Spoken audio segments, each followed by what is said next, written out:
Abrazo por aquí. ¿Cómo les ha ido? ¿Cómo están? Profe, buenos días, un abrazo. Todo bien de verdad. ¿Y usted cómo está?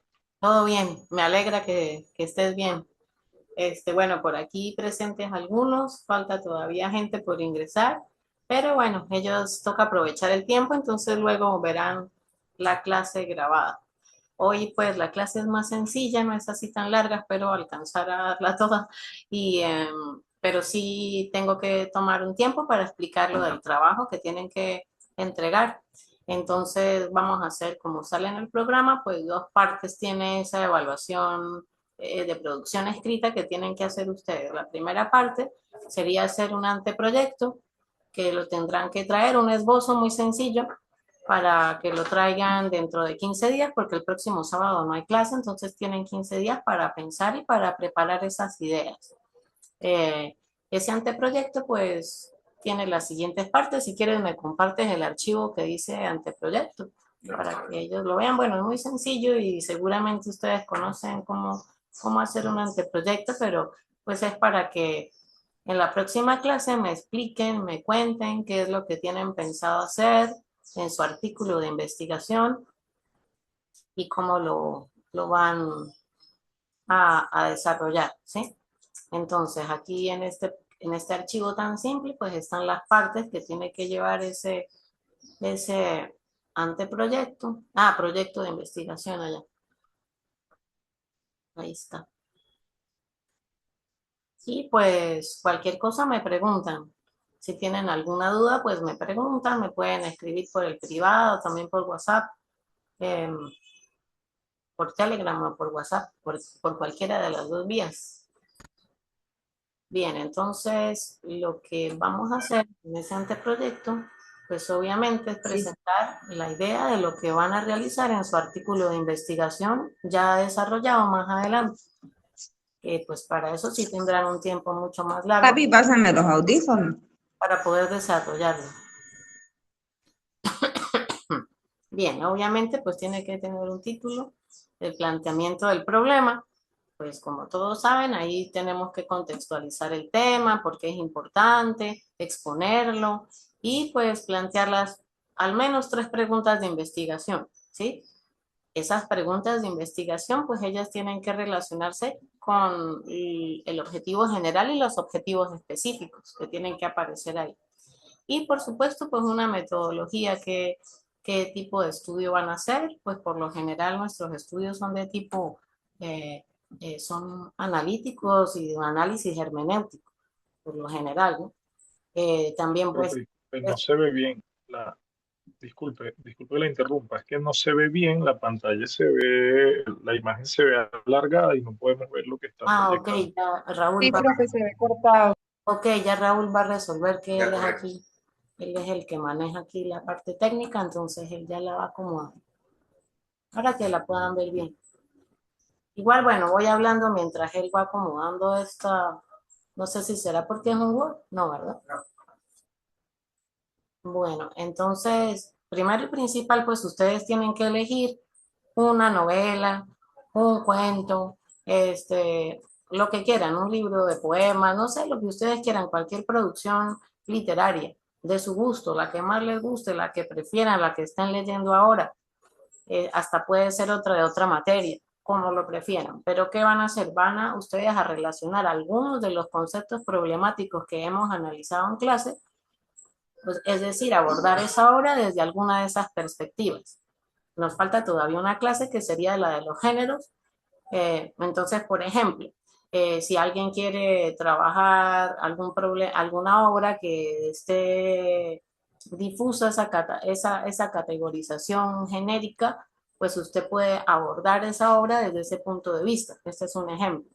Otro punto de vista podría ser alguna obra que no sea muy estudiada por la crítica y tratar de abordarla desde el punto de vista del canon, por qué ha quedado afuera, por qué los críticos no la han tomado en cuenta, por qué, o viceversa, una obra que haya sido trabajada de forma abundante por la crítica y qué hizo que entrara al canon.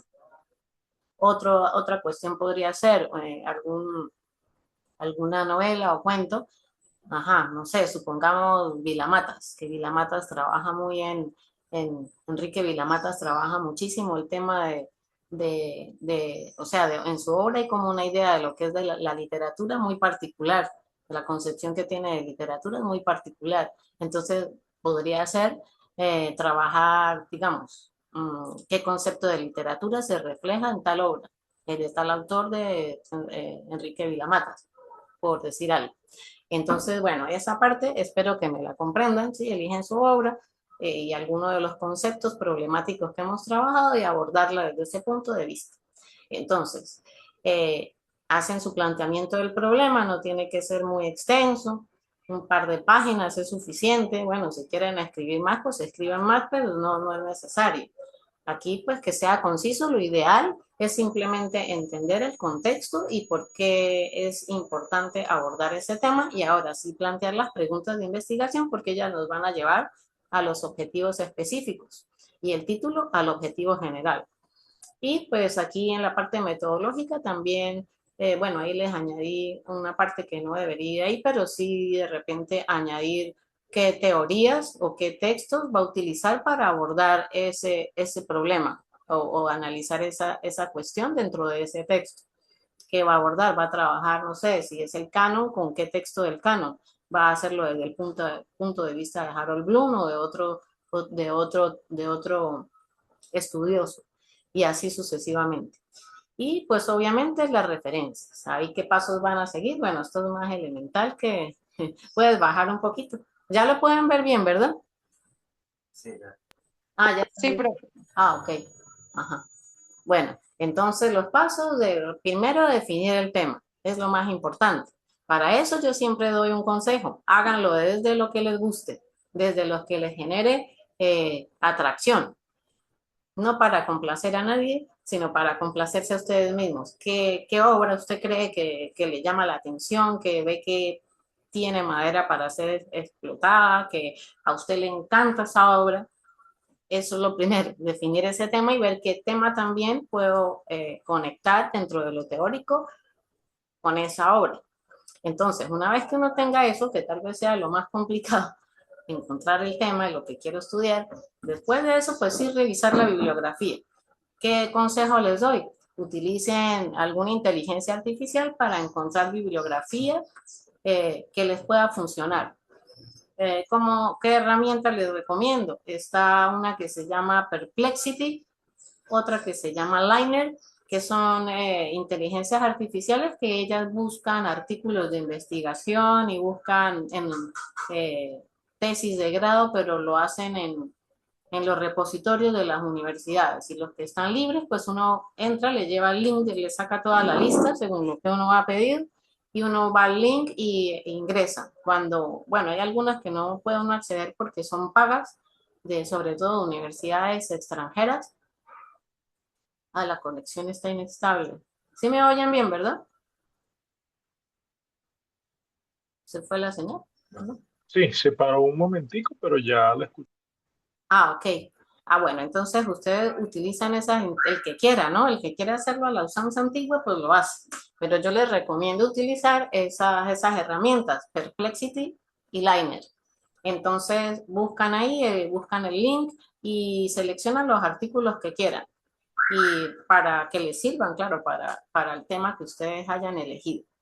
Entonces, bueno, luego de eso, que haya elegido a la bibliografía y tenga bibliografía que lo ayude, también le ayude a tener ideas, claro, teniendo en cuenta que sean sus propias ideas, que la bibliografía sea un apoyo para argumentar esas ideas, más las ideas que sean propias, es lo ideal, ¿no? Para pues hacer un aporte en el futuro, porque ¿cuál es el fin aquí?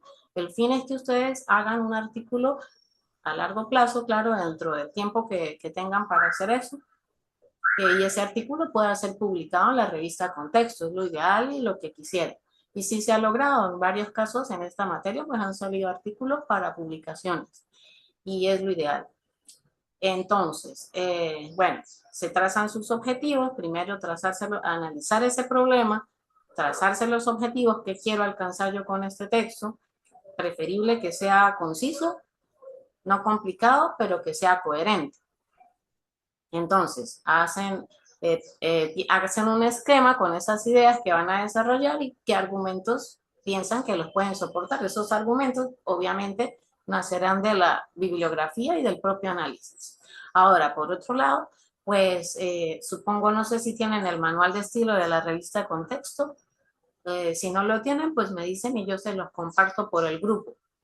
Ese manual es bastante denso y detallado y ahí están las normas que usa la revista de esta maestría y lo ideal es apegarse a ellas para que luego sea más sencillo para ustedes la publicación de ese artículo. Esas normas son como una mezcolanza entre las normas APA y las normas MLA. Como es tan extenso el texto, yo les doy otro consejo, porque es sumamente largo. Lo introducen en una inteligencia artificial y le piden que les dé específicamente lo que necesiten. Cómo es el interlineado, el tipo de letra, las citas, cómo se incluyen las citas, cómo se incluyen las referencias, lo más elemental, porque hay muchos periquitos ahí que son importantes, pero que quién se va a leer ese libro tan largo para poder hacer el artículo y el artículo pues es más importante la parte del contenido. Pero intentar hacerlo lo que puedan, lo más apegado posible. Ya si va a una publicación, pues sí ya es diferente. Ya ahí sí toca con ojo, con lupa, pues seguir esas normas. Bueno, eso sería lo del trabajo. Si tienen alguna pregunta ahora, me la pueden decir para que quede más claro, ¿no? ¿Tienen alguna pregunta? ¿Ninguna? ¿No? Buen día, profe. Hola, buen día, Daniela. Sí, no, mi pregunta es si podemos trabajar con alguna novela o texto que estemos trabajando en Sí. otro seminario previamente. Claro que sí pueden trabajar una novela de otro seminario, solo que desde el punto de vista de los conceptos teóricos que hemos abordado en clase. ¿Alguna otra Bien, pregunta? Claro, así pueden matar dos pájaros de un tiro, porque yo sé que es mucho para el tiempo y entiendo que pues uno tiene trabajo, otras cosas que hacer, entonces pueden hacerlo del mismo libro si quieren, pero desde un punto de vista distinto, ¿sí? Pero ya tendrían una parte avanzada que es la lectura de Buenos días. novela o lo que sea, ¿no? ¿Otra pregunta? Sí, Alejandra. Buenos días. Alejandra. Buenos días. Alejandra, ¿dónde Luego está? Laura. Ah, ok. Alejandra. Buenos días, profesora. Hola. La fecha de entrega. Este anteproyecto que es algo cortico, muy simple, eso lo van a traer para dentro de 15 días. ¿Cuál es la idea? Que ustedes en clase brevemente me planteen el tema y me entregan, me envían a través del correo electrónico, puede ser, o del mismo grupo, también puede ser, me entregan un escrito donde pues yo pueda mirar con más detalle.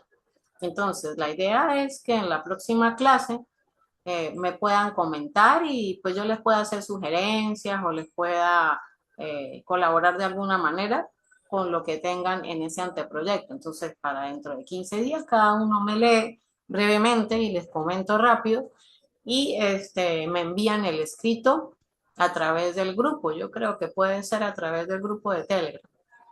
Me envían el escrito que sería muy sencillo con esas partes que yo les digo, simplemente para yo saber qué es lo que van a hacer y también darles recomendaciones. Y obviamente eso tiene una notica, porque si ustedes revisan en el programa, tiene un porcentaje pequeño el anteproyecto, pero lo tiene. Entonces es importante entregarlo y hacerlo. Otra pregunta. Preguntando que si pueden trabajar con cuentos mismos. Sí, claro, por supuesto. Claro que sí. Profe, el anteproyecto quedaría para de hoy en 8 No, en 15, y la porque entrega final para dentro de 15 días. no, el anteproyecto es para dentro de 15 días, porque el próximo sábado no hay clase porque es Semana Santa. Entonces, ustedes tienen Oh, muy bien. 2 semanas para hacer ese pequeño anteproyecto. Ahora, ya el artículo como tal, sí necesitan más tiempo porque tienen que leer, entonces se les dará alrededor, hay que preguntarle al profesor Camilo, pero alrededor de 1 mes y medio, más o menos, para que ustedes puedan desarrollar ese texto, porque pues eso no es sentarse y en un segundo hacerlo. Eso requiere mucho pensamiento y tiempo también. Pero ya con el anteproyecto adelantado, ustedes saben ya qué van a hacer, cómo lo van a hacer, qué objetivo tienen, qué van a leer, etcétera. Otra pregunta. Nuriel está. ¿Quién? Nuriel. Bien. Profe, quería consultarle exactamente páginas debe tener o lo hacemos a nuestro... El anteproyecto lo van a hacer como ustedes prefieran, no muy largo, corto, ¿sí? Eso no te podrá tener que 5 páginas, 4 páginas, depende de cada persona. No le voy a poner ahí una camisa de fuerza, no tiene que ser un libro, no, algo sencillo y corto, pero conciso y que me diga qué van a hacer. Ahora, ya para el artículo como tal, sí le vamos a poner un rango de palabras, no de páginas, sino de palabras. Esto con el fin Gracias. de que ese artículo tenga cabida dentro del contexto, porque si es demasiado largo o demasiado corto, pues tampoco puede ser. Tiene que tener un rango ahí de palabras que nos permita que sea publicable. Pero eso se los diré más adelante. Ahorita no recuerdo, creo que son 5.000 palabras. Bueno, ahorita no recuerdo, déjenme revisar en la otra clase les digo exactamente el número de palabras que debe llevar. Eso más o menos son Gracias, profe. como 15 páginas alrededor de eso, pero es mejor en palabras que en páginas. Bueno, otra pregunta, ¿no hay? No. Bueno, ahora sí entonces podemos avanzar. Si no hay más preguntas, empezamos la clase de hoy, que pues no será tan larga. Y vamos a hablar de una obra muy importante y que fue muy importante para los estudios literarios durante un tiempo largo de la historia, de la literatura y de los estudios literarios, como es el arte poética de Horacio o también conocida como la epístola a los Pisones. Bueno, entonces ustedes leyeron esta obra y se dieron cuenta que tiene muchos aspectos en común con la poética de Aristóteles. Tiene muchos puntos ahí de conexión y algunos otros que pues difieren de la poética aristotélica. Pero sí se sabe un poco que esa influencia pues no llega de forma directa a la poética de Horacio, ¿no? A la epístola de los Pisones. Ya veremos por qué. Bueno, antes de iniciar, quisiera saber brevemente, no se alarguen mucho para que nos dé tiempo, qué aspectos ustedes notaron en común con respecto a la epístola a los Pisones y la poética aristotélica. A ver, si alguien quiere hablar, puede decir qué aspectos en común encontraron en estas dos obras. ¿Hay alguien por ahí que quiera participar o no? Nadie. Están hoy callados. ¿Sí leyeron la obra o no la leyeron? Espero que sí. Bueno, por allá Joiner. Vamos a oír a Joiner, que siempre nos da aportes tan ricos. A ver, Joiner, ¿qué nos puedes decir hoy? Así, bueno, gracias por la consideración, profe.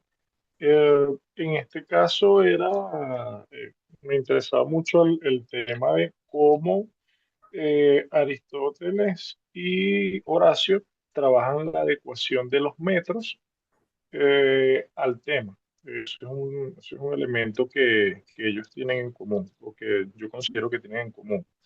El Sí, otro que a mí me llamó mucho la atención es cuando a cierta altura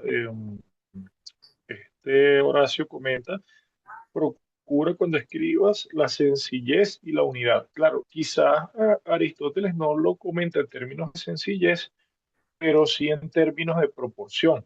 Entonces, lo que Aristóteles refiere, por supuesto, partiendo también de su filosofía, del punto medio y todo esto, sencillamente Horacio lo refleja con respecto a la sencillez en la expresión, de modo que pueda ser apreciada. El otro elemento también tiene que ver con una noción y una conciencia de lo que es una estructura. Ahí ahí Aristóteles y Horacio, ¿verdad? Que tienen muchísimas similitudes. A ver, yo no tengo otra cosita por aquí. Sí, así Bueno, es. si quieren que vaya pasando otro mientras yo la busco, porque se Ok, me puede ir. Siguiente semana. está bien, no te preocupes, gracias. Ciertamente, como decía Joyner, esos aspectos hay en común y algunos otros más. ¿Alguien más quiere conversar o no? ¿Sí leyeron la obra o no la leyeron? ¿Sí?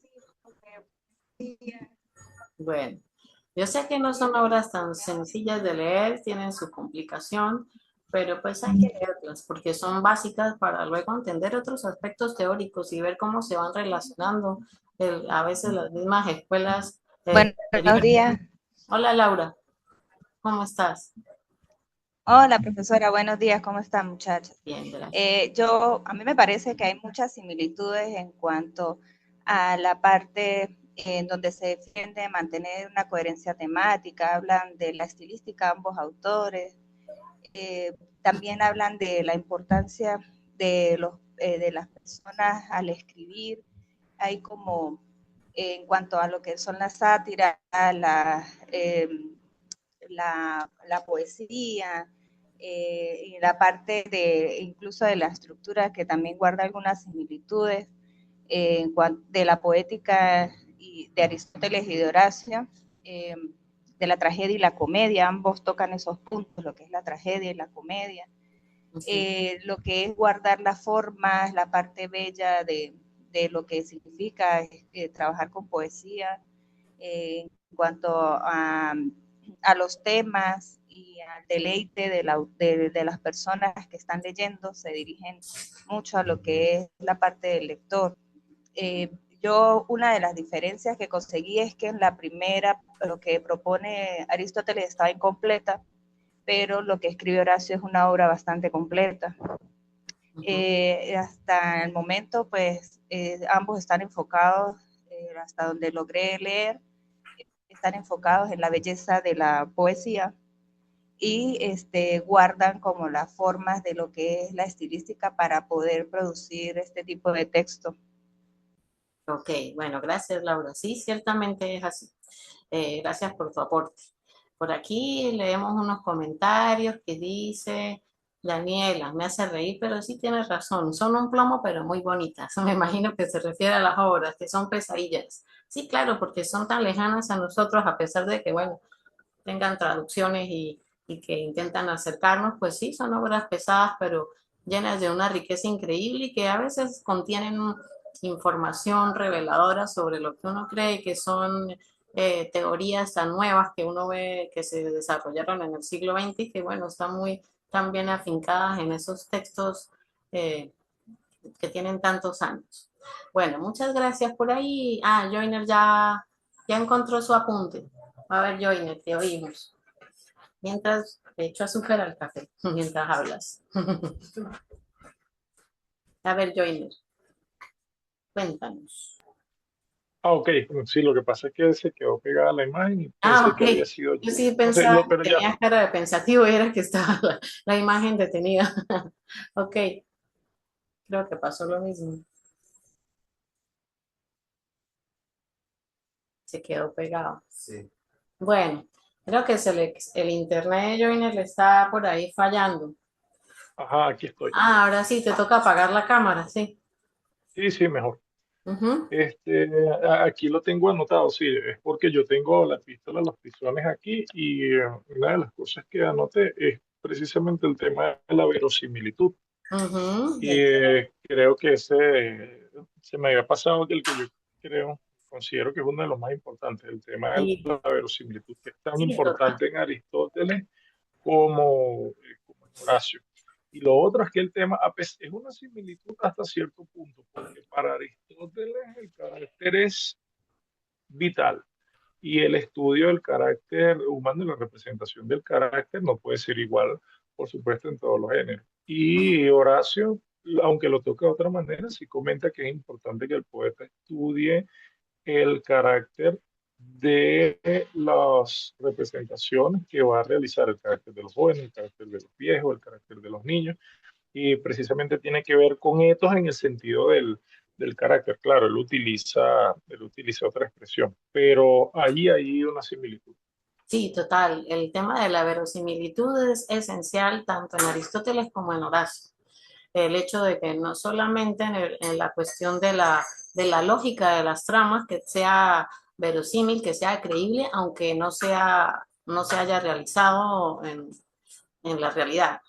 Y además en la verosimilitud de los personajes, que ellos tienen que adecuarse a su forma, pues. Si es un niño, tiene que hablar como un niño. Si es un esclavo, tiene que hablar como esclavo, portarse como esclavo, claro, apegándonos a la época de Horacio. Y así lo decía también Aristóteles, no solo la forma de hablar, sino lo que dicen, ¿no? Esos personajes. Eso lo podemos observar en el cine, en series, como hay personajes que uno ve que no se adecúan a lo que ellos son. Por ejemplo, niños que puedan tener pensamientos en películas o formas de actuar muy alejadas a lo real, o que no hablan como un niño, no ve que ahí no hay verosimilitud. Bueno, eso ya lo tenían en cuenta esos pensadores. Bueno, por aquí también añade Daniela, algo que es muy claro es el carácter de magnanimidad que otorgan al oficio del poeta. También, sí, también lo que dice Joyner, el Deus es machina, también es muy rechazado por ellos dos porque es una forma de atentar en contra de la verosimilitud de la trama. Entonces, por eso he rechazado también ese artificio. Y hasta el sol de hoy lo rechazamos. Bueno, vamos ahora sí a ver las diapositivas. Francisco, Francisco. Francisco. Hola, Francisco. Cuéntanos. Hola, profe, ¿cómo estás? Espero que se encuentre bien. Bueno, Acá medio leyendo, ¿no? Entonces, yo creo que uno de los oficios eh, más pasionales en cuanto a creación literaria es el poeta. Da las bases, yo creo, no sé si fue el primer oficio literario, además de lo periodístico o el registro de las cosas o la historia, pero ciertamente le dio un mayor vuelo y por lo menos leyendo esto, este, toda esta cuestión medio simbólica, medio del Génesis, que dice que todo parte de la unidad y la simplicidad y de cómo pues, el poeta, lo que dice Joyner, hace una verosimilitud o un invento mimético en cómo se procesan los marcos de pensamiento o el poema o lo que fuera. Entonces, como que es una ley interna, ¿no? Yo creo, la del poeta, sigue sus propias reglas, en teoría es una ciencia, ¿no? Porque si bien está la construcción del personaje y cómo por medio de la lógica va desarrollando ese arco, también yo creo que interfieren leyes como la probabilidad, la necesidad del lector, el vuelo que uno mismo le da, y es como que muy bonito como Horacio marca estas pautas y bueno, lo que tiene cierta relación con Aristóteles. sí, ciertamente. Bueno, ya veremos que cómo Horacio, a través del mismo texto, no solamente nos da máximas o preceptivas acerca de lo que debe ser, bueno, lo que hoy conocemos como literatura, o estas creaciones de tipo poético.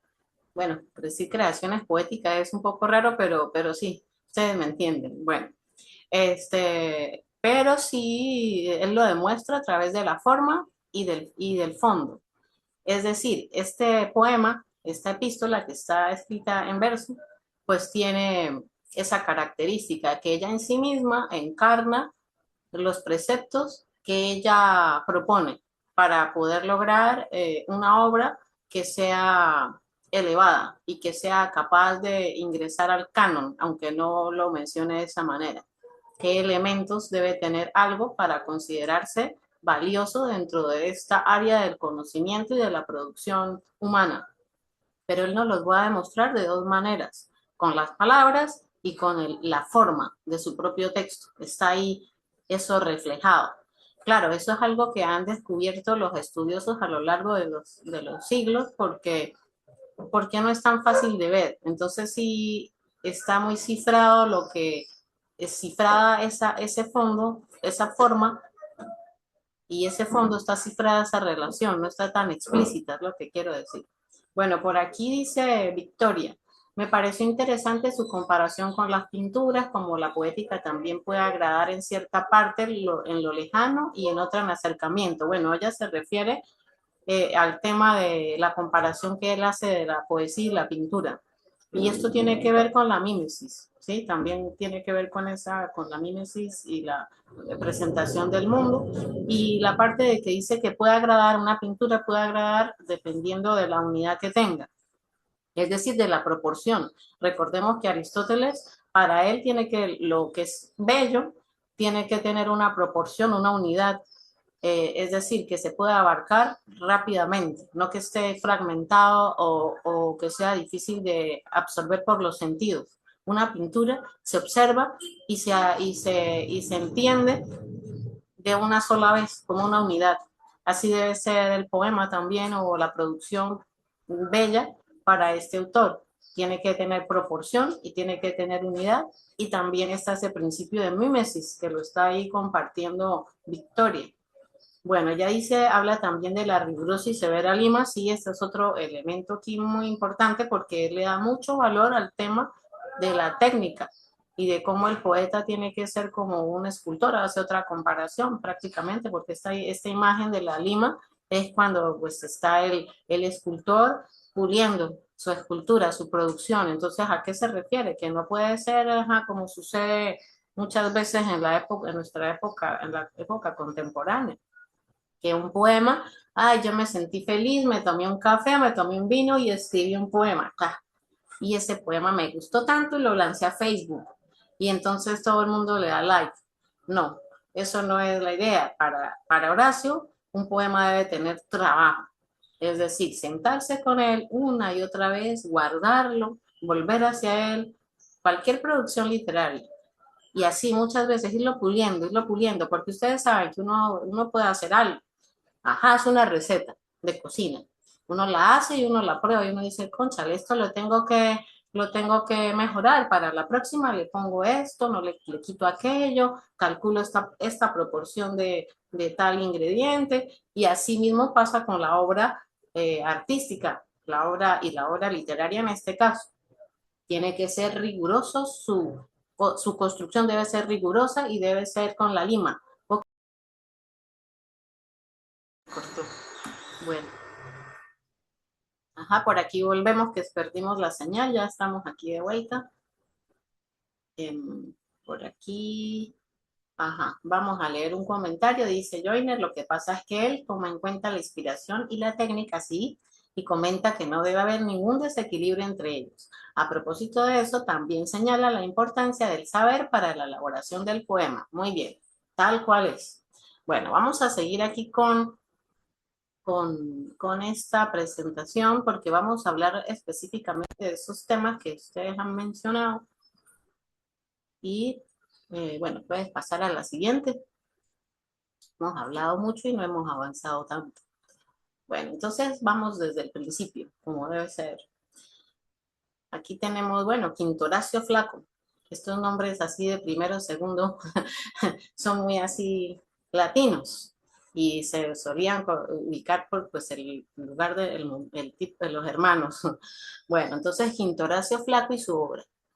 Bueno, la vida de Horacio abarca la transición de la República al Imperio, ¿sí? Entonces él nació en Venosa en el 65 antes de Cristo. O sea, él pasa imagínense, pasa al otro milenio, pues al inicio de la era cristiana, mejor dicho.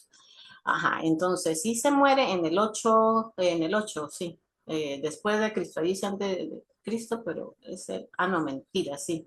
Él es el 8 antes de Cristo porque él se muere más o menos de 56, 57 años, por ahí, 65 menos 8, sí.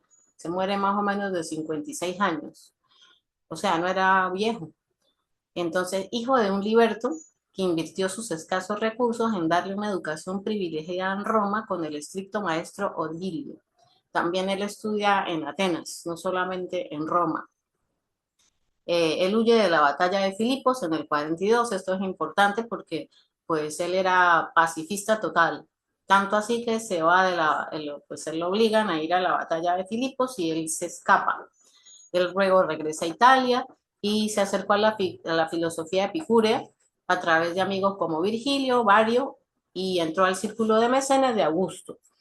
Bueno, entonces esto sí es importante, varias cosillas acá, el hecho de que él está muy cercano a toda la filosofía epicúrea, ¿no?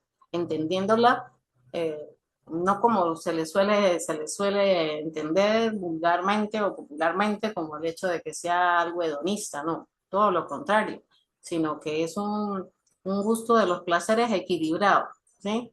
No la entrega al hedonismo, sino todo lo contrario, es el equilibrio. El placer está en el equilibrio, no en los excesos, básicamente, ¿no? Porque esto es algo bastante denso que hay que estudiar, o si ustedes lean un poco, busquen en la web y verán cómo la filosofía epicúrea está tan presente en la obra de Horacio y obviamente en su poética está presente. Hay, por ejemplo, hay varias frasecillas que se instalaron en la literatura hasta el sol de hoy y muchas de ellas tienen que ver con la filosofía epicúrea y también con el estoicismo, porque él está entre esos dos, ¿no? Está entre la influencia de la escuela epicúrea y de la escuela estoica. Eh, por ejemplo, si ven aquí abajo, yo creo que sí, ahí está. Fíjense que con respecto a la filosofía epicúrea, hay un famosísimo carpe diem. Sí, el carpe diem es una frase tomada de Horacio, está en una de sus odas. Famosísima, la gente se la tatúa. Yo creo que un porcentaje alto de la población debe tener tatuada esa frase en su cuerpo. Entonces, bueno, pero sí es una buena frase, ¿no? Aprovecha el día. Eso viene de la filosofía epicúrea y la inventó Horacio en una de sus odas. Otra, por ejemplo, que tiene que ver con la filosofía epicúrea es el Beatus Ille. El Beatus Ille es un concepto que traduce algo así como feliz aquel que vive retirado de la ciudad. Entonces, a la vida campestre, otra vez se fue, No. a la vida campestre, a la vida alejada de la ciudad. Y de hecho él sí se fue a vivir a una finca, él vivía por allá alejado. A una especie de finca que le regaló su amigo Mecenas, de ahí viene la palabra mecenas, porque pues Mecenas era un individuo que ayudó a muchos escritores, entre ellos obviamente a Horacio. Lo ayudó con money y le regaló esa hacienda para que pudiera dedicarse a su obra. Y está otro, por ejemplo, el aureas mediocritas. Esa es otro de los tópicos muy usados en el Renacimiento, tanto esos dos anteriores que les mencioné, el aurea mediocritas, que es la medianía de oro, significa eso. ¿Qué significa? Bueno, la palabra mediocre en esta época es como pensada hacia alguien que no da el máximo, sino que es alguien así como maloso, mediocre, que hace lo poco. Bueno, pero en realidad eso tiene que ver es con la medianía, ¿sí? La medianía de oro, ¿qué quiere decir? Es algo parecido al camino del medio. Es decir, si hay dos extremos, dos polos, lo ideal es por el medio. Esa es la medianía de oro, el equilibrio. Eso viene no solamente desde la influencia epicúrea, sino desde la influencia estoica. Y así muchos otros, ¿no? Hay que analizar. Bueno, entonces imagínense los amiguitos que tenía Horacio, nada menos que Virgilio, el mecenas, que era pues amigo de Augusto, nada menos ni nada más. Entonces, el señor Augusto, que luego, pues bueno, esa historia es interesante, pero pues era el que más mandaba ahí, el luego emperador. Entonces, el emperador de Roma. Así que bueno, estaba a pesar de ser hijo de un liberto, de un esclavo liberto. Bueno, entonces sus obras fundamentales son sátiras, son dos libros escritos en hexámetros dactílicos, al igual que pues esta epístola, y con tono coloquial y cotidiano. La sátira es un género propiamente latino, es un género que es nacido ahí en esta época, en esta zona. los Epodos, que son 17 poemas en versos yámbicos de temas originales de influencia griega, y ahí está el famoso Beatus Ile. Tenemos también Odas, que son 4 libros, que estas son las que él llamaba carminas, las carminas, que son cantos, que se les llama hoy en día Odas. Ahí aparece el carpe diem en una de ellas. Y están las epístolas, que son 2 libros de cartas poéticas, la culminación literaria, donde reflexiona sobre la moral y el propio arte de escribir. En la epístola de los Pisones, ahí encontramos, pues obviamente, lo que se refiere al arte de escribir, y el último texto que él escribió 2 años antes de morirse. Escribió la epístola a los Pisones, y esta obra la escribe, está dirigida, se llama así porque era una carta dirigida a los hijos de Pisón, que él les estaba dando clase, y pues querían ser escritores. Entonces utiliza eso para luego hacer este texto. Bueno, puedes pasar a la siguiente. Bueno, entonces la epístola fue escrita más o menos entre el año 23 o 13 antes de Cristo, más o menos. Bueno, lo que les contaba el cónsul Pisón, y es un metapoema. Entonces, un metapoema, ¿qué será un metapoema? Un poema sobre un poema, ¿sí? Es un metapoema, eso es interesante, porque es un espejito, ella es un espejito de lo que quiere enseñar. Ella misma es un espejito de lo que quiere enseñar. Entonces, consta de 476 hexámetros dactílicos. El hexámetro dactílico, pues, tiene 6 sílabas y tiene esa forma, cada sílaba dáctilo es como, pues uno tiene el dedo así, ¿verdad? Entonces uno ve que tiene 2 falanges largas y una cortica. Entonces por eso se llama así, dactílicos, porque tienen 2 vocales largas y una corta en cada sílaba. Se puede decir, claro, hablándoles así a grosso modo, eso es más complejo. ¿Qué? Bueno, entonces dice que se puede decir que es un sermo o conversación, bueno, de ahí sermón, que es una modalidad de la poesía didáctica, ¿sí? Esto también se le conoce como un sermón, que está en una forma epistolar. No es un tratado sistemático sobre poética, pero su influencia fue predominante en el desarrollo de la literatura medieval y renacentista. Bueno, esto aquí es importante decirlo porque pues la poética aristotélica no era muy conocida en la época medieval, era prácticamente desconocida. Lo que llegó al final de la época de la Edad Media viene dicen que viene principalmente por las traducciones desde el árabe, y no era muy conocida, prácticamente desconocida. Ya va a ser conocida la poética aristotélica en el Renacimiento, ya con más ímpetu. Y la que más se conocía era pues la epístola a los Pisones, de manera que fue la que influenció, fue como la guía, porque era entre otras, pero principalmente esta obra fue la que guió a los escritores medievales, y sobre todo después del final de la Edad Media, y en el Renacimiento muchísimo, porque recordemos que en el Renacimiento pues se retoman todas estas ideas, y está por un tiempo muy fuerte la presencia de esta poética horaciana, y luego, claro, aparecerá la aristotélica, pero estarán ahí en competencia, aunque ellas son muy parecidas, tienen elementos muy parecidos, porque pues hay una influencia del pensamiento aristotélico aquí.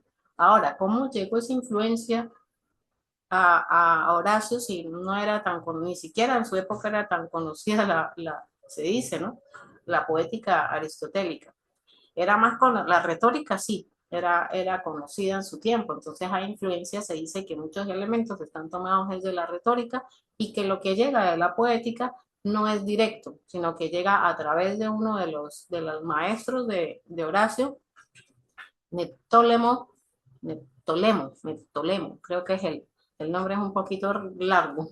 Bueno, este señor, que fue una de las influencias de Horacio, se dice que a partir de él y de unos fragmentos que él lee de otro, que él incorpora a sus escritos, es a partir de ahí que llega la influencia aristotélica, de la poética aristotélica, a Horacio. Bueno, estas son cuestiones que han estudiado y que, bueno, que son teorías, pero se cree que esa influencia viene, imagínense, mediada. O sea, Horacio no tuvo acceso. ¿Por qué? Porque no lo menciona en ninguna parte. No tuvo acceso a la poética de Aristóteles como tal, porque era un texto que no era tan conocido y que no llegó así con una presencia tan fuerte como la retórica o como otras obras aristotélicas pues a la época de Horacio, ¿no? Que ya sabemos qué época es. Bueno, entonces podemos avanzar. Aquí tenemos un poema de Lope de Vega que se llama Un soneto me manda a ser violante. Es un poema famosísimo. Ya miren el año, ¿no? 1617. Ya estamos en el barroco. Bueno, Lope de Vega fue muy influenciado por la poética horaciana, por sus principios y por sus preceptos. Entonces vamos a leer este soneto. Yo creo que el soneto es una de las formas poéticas que tienen mayor belleza dentro de las creaciones que se han hecho a lo largo del tiempo, ¿no? De las formas, estructuras. Bueno, entonces vamos a leerlo. Dice, un soneto me manda a ser violante, que en mi vida me he visto en tanto aprieto. 14 versos dicen que es soneto, burla burlando van los 3 delante. Yo pensé que no hallara consonante, y estoy a la mitad de otro cuarteto. Mas si me veo en el primer terceto, no hay cosa en los cuartetos que me espante. Por el primer terceto voy entrando, y parece que entré con pie derecho. Pues fin, con este verso le voy dando. Ya estoy en el segundo, y aún sospecho que voy los 13 versos acabando. Contad si son 14 y está hecho. Bueno, fíjense que este poema, este soneto de Lope de Vega, es un metapoema, ¿sí? Es un metapoema. Entonces, es un poema que nos dice cómo hacer un soneto a lo largo del mismo soneto. Y eso es lo mismo que sucede con la epístola a los pisones. Es un poema que nos dice cómo debe ser la poesía o cómo debe ser el arte escrito. Y claro, vean ustedes que aquí el jueguito que él tiene es increíble cómo lo logra, porque va a decir la forma y el fondo están interrelacionados de forma directa. O sea, ahí uno no tiene ni siquiera que hacer especulaciones ni análisis complejos. Uno se da cuenta que eso está ahí. Entonces, ese sería un metapoema, al igual que la epístola es un metapoema. Bueno, podemos avanzar. Ese era un ejemplo para que lo vieran de manera como más sencilla. Bueno, aquí tenemos que esta epístola, algunos la han estructurado de distintas maneras. Esta es una de las estructuras más comunes. Entonces, ella tiene una estructura que, pues, del verso 1 al 39, habla sobre la unidad de la obra. ¿Por qué debe tener unidad? Inicio, desarrollo, cierre, bueno, completitud debe tener la obra. Lo siguiente, que va del 40 al 118, nos habla sobre el orden y el estilo. Luego nos habla de la siguiente parte, el contenido de la épica y el drama, del 119 al 294. Y por último nos da instrucciones generales al poeta. Así ven que tiene que ella, aunque no lo aparenta, si uno la lee así a lo loco, uno puede pensar que la obra va de aquí para allá, pero realmente no. Ella tiene una estructura bastante definida. Ahora, eso que está ahí al lado, ustedes dirán, bueno, profe, eso que está ahí al lado, ¿qué es? Bueno, resulta y acontece, según los estudiosos, algunos más que otros, apuestan a que la obra tiene una proporción áurea dentro de ella. Está escrita según la proporción áurea. Entonces, sí, hay un montón de jueguitos numéricos que se pueden hacer con la cantidad de versos y las secciones y los temas. Entonces, esto es increíble porque pues uno ya ve que, bueno, en el Renacimiento retoman todo esto y logran hacer cosas increíbles, y en nuestro caso latinoamericano, el amigo Rubén Darío, increíble, él escribe algunos de sus poemas más hermosos según este tipo de ideas matemáticas sobre la proporción áurea. Entonces tenemos que, según esa idea, si uno toma la totalidad de los versos, que son 476 versos que tiene, ese número, si se divide entre la primera sección, entre la primera parte, las 3 primeras partes, fíjense, la primera, la segunda, la tercera, llega hasta el 294. Si uno divide 476 entre 294, pues voilà, sale el número áureo. Y fíjense que así es la proporción áurea, ¿no? Son 3 partes y una. Y esa proporción, el número phi es 1,61 en adelante. Bueno, aquí está redondeado, sale esa proporción. También si se hace de otra manera, se divide, hay varias divisiones, ustedes pueden hacerlas y verán que siempre les va a dar el número áureo. Varias divisiones entre las secciones, esta es la más general. Bueno, podemos avanzar. ¿Y esto qué nos dice, no? Esto que nos dice el hecho de que la divina proporción miren, ahí está, ahí sí está explicado. Gracias a mi amiga inteligencia artificial que me hizo ese dibujo, esa imagen. Entonces ahí sí podemos ver la totalidad de los versos del poema y la tercera parte, cómo ella se va generando la espiral, ¿no? Que de la frecuencia Fibonacci y que tiene que ver con el número áureo. Entonces, bueno, ahí está. Además, que si uno se pone a contar, ¿no? Lo que tiene la cantidad de versos y todo ello, seguramente nos dará más pistas. Bueno, ahí está lo que les expliqué. Y ¿esto a qué va? A la idea importantísima acerca de lo que es bello. Entonces, ¿qué es bello en este momento también de la historia? Lo que es bello es lo simétrico, lo proporcionado, lo que tiene una unidad, lo que refleja la belleza del universo, que también es matemática. Entonces, algo para ser bello tiene que tener proporciones, tiene que tener unidad, armonía. Esto con el fin de producir deleite, ¿sí? Recordemos la influencia epicúrea que tiene Horacio para producir un placer estético, pero ese placer no es desmedido, es un placer que tiene que ser equilibrado. Y son ideas bellísimas que por eso en el Renacimiento tenemos producciones tan hermosas porque están influenciadas por estas ideas. Esto es como que una causa de esas consecuencias que se verán más adelante. Bueno, podemos avanzar. Esto da para hablar mucho, pero pues no nos da la vida. Ajá, bueno, aquí es lo que les decía, ¿no? El equilibrio perfecto es la búsqueda de este autor. El pensamiento de Horacio no busca los extremos, sino la tensión armónica. No irse hacia los polos, nunca la desmesura, nunca el irse hacia el mostrar de forma horrorosa algo o de forma demasiado simple, sino que tiene que ser en el medio. La tensión armónica. Entonces, su filosofía literaria se basa en integrar dualidades aparentemente opuestas para lograr una obra maestra que perdure en el tiempo. Integrar la dualidad es lo que él propone. Bueno, sigamos adelante. Bueno, esto es lo que les estaba diciendo, pero aquí está en forma de imagen. Entonces, bueno, para Horacio la perfección artística no radica en la genialidad desbordada. Esto es importante, ya lo veremos más adelante. Creo que Joyner hablaba de esto también al principio. Lo dijo en un comentario, creo, acerca del genio del artista y cómo tiene que haber un equilibrio con la técnica. ¿Sí? Entonces, aquí veremos que están las dualidades horacianas.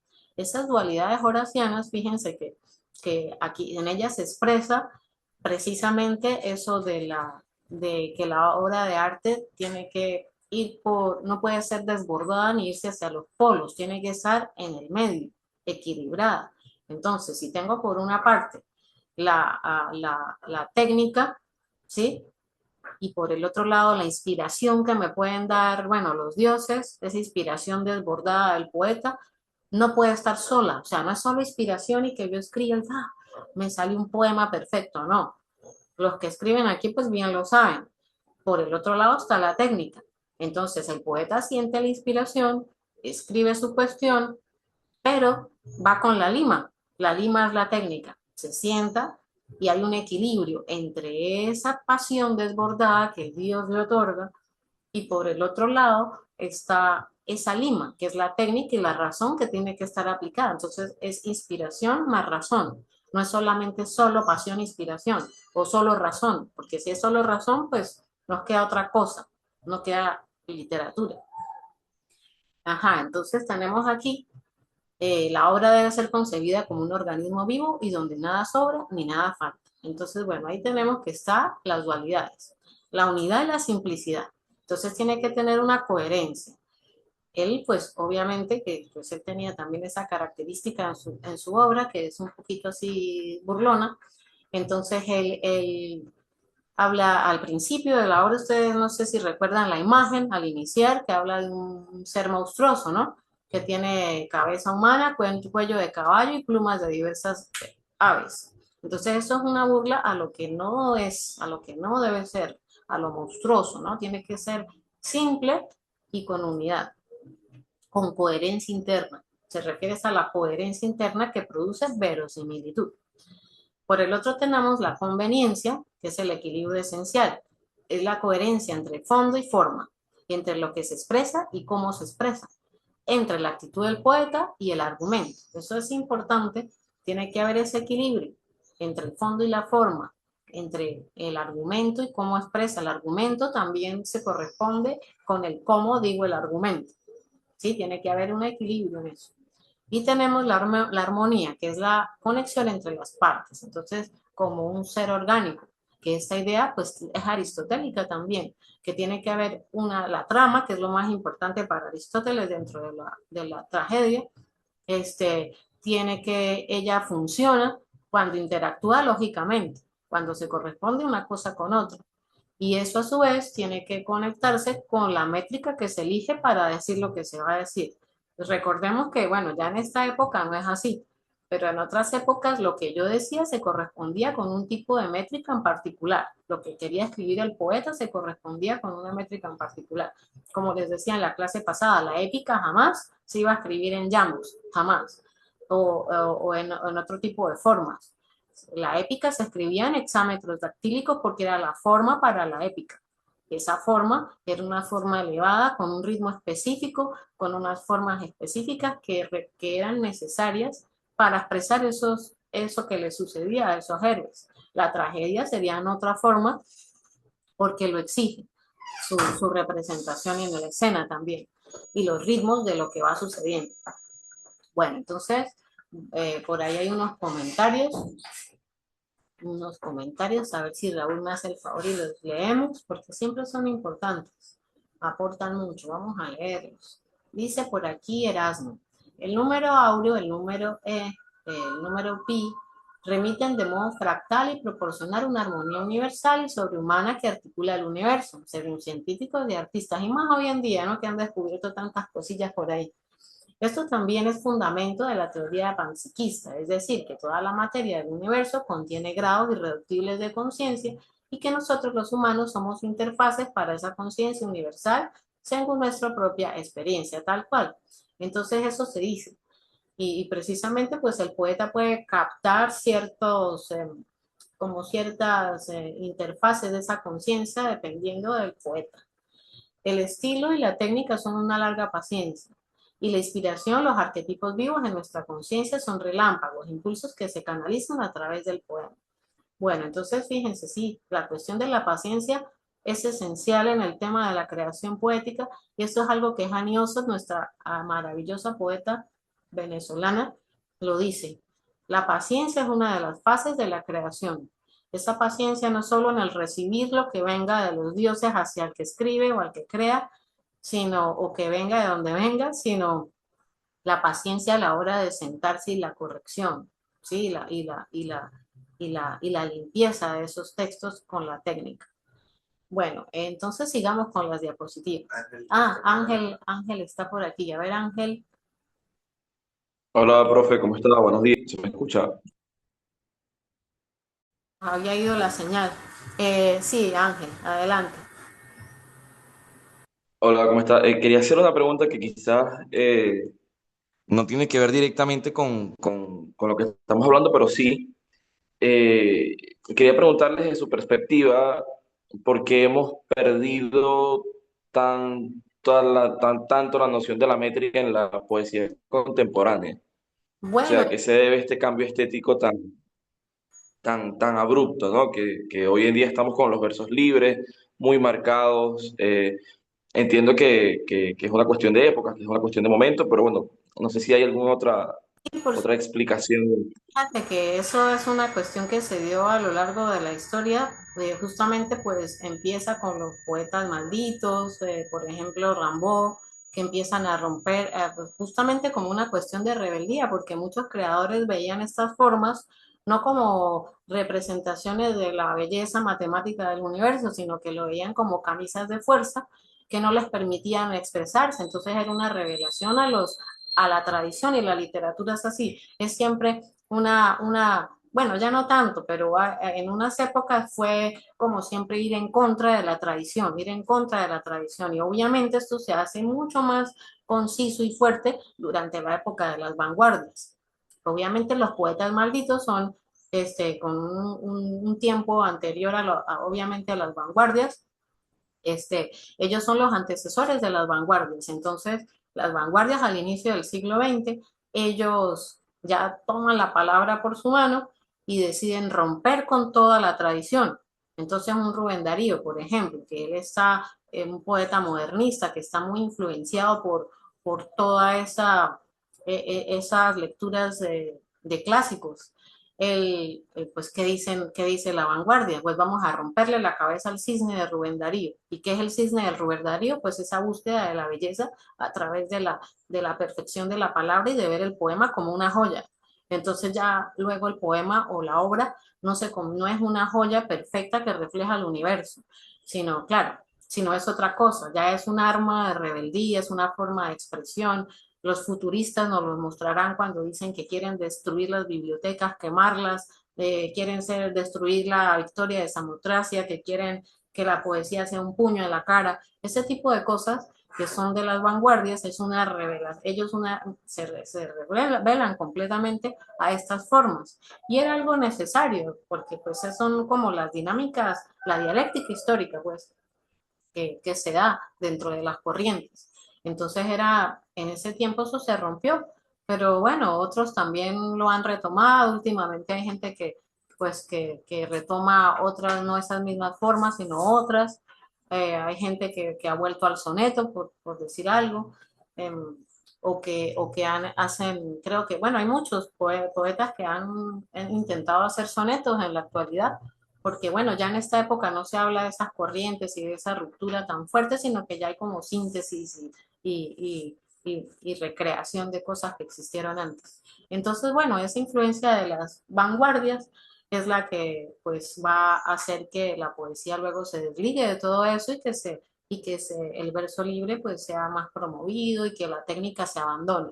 Que eso no solo pasa en el arte escrito, sino también en la plástica en general o en otras artes, que la técnica se ha dejado de lado por pensar que es camisa de fuerza y que es el sistema que nos quiere oprimir y que no es necesario apegarse a ciertas normas, pero no, todos, fíjense Horacio lo que dice tan sabio, o sea, todo es el camino del medio, es el equilibrio, o sea, no podemos solo entregarnos a escribir así y ya, sino que tiene que haber una técnica, un conocimiento de lo que se dice, de cómo se dice, de la misma palabra, de la lengua. Entonces, mucha gente quiere escribir poesía y no conoce la lengua ni siquiera. Entonces, y claro, hay mucha poesía bella que se ha hecho de esa manera también, pero bueno, pero también hay una gran cantidad y un gran porcentaje de poesía que no debería estar publicada o que simplemente no debería existir. Tal vez soy un poco drástica, pero sí, es así, desde mi punto de vista.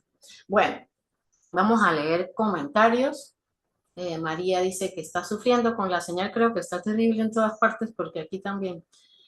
María también dice, hubo una transformación profunda en la jerarquía de los valores estéticos y el siglo XX fue un escenario de una ruptura drástica que terminó por consolidar el verso libre como la norma en el siglo XXI. Así es. La nueva rebeldía es volver a los métodos clásicos, tal cual. Por eso es que, bueno, el señor Harold Bloom, que puede ser tan pesado, a veces yo lo veo más rebelde que todos los rebeldes, desde el punto de vista del hoy. Porque sí, la nueva rebeldía es volver a lo clásico y a la búsqueda de una técnica también como una parte importante de la creación. Ya hoy en día no tiene mucho sentido hacer cosas como por ejemplo, no sé, obras tan famosas como aquella de Andy Warhol, que claro, con el valor que tenían en su tiempo lo tenían, pero ya hoy en día no tendría mucho sentido agarrar y filmar unos pies de una persona durante horas y horas y horas y los pies ahí y ponerlo en un museo. Eso ya hoy no tiene sentido porque ya lo hizo Andy Warhol, ya eso en su momento fue iconoclasta, pero hoy en día no, porque ya lo fue, ya hoy no puede ser iconoclasta, que hoy sería repetición de lo mismo. Ajá, entonces dicen por aquí también, María, la métrica y la rima representan en cierto modo una estructura de orden, control y perfección. Los poetas modernos sintieron que esas formas rígidas ya no podían expresar la fragmentación, el caos. Eso es importante, eso que has dicho ahí. Sí, ciertamente todo es un reflejo de la realidad, todo lo que se produce en cuanto a todo es un reflejo de la realidad, así como las redes sociales son un reflejo de cómo pensamos, como el scrolling es un reflejo de cómo somos hoy en día, así también el arte. Entonces, ¿qué pasa? Que pues esa ruptura de todas esas camisas de fuerza, como lo veían ellos, era un resultado o un reflejo de lo que estaba pasando. Claro que aquí nos salimos un poco del tema, pero recuerden lo que estaba pasando a principios del siglo XX. ¿Qué estaba pasando?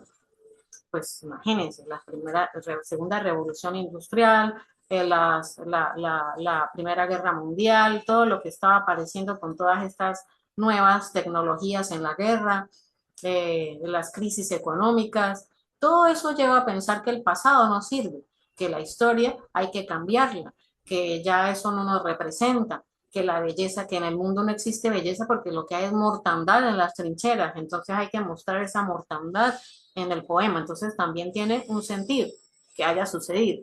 Lo que de repente, bueno, eso era innecesario y también tiene su belleza.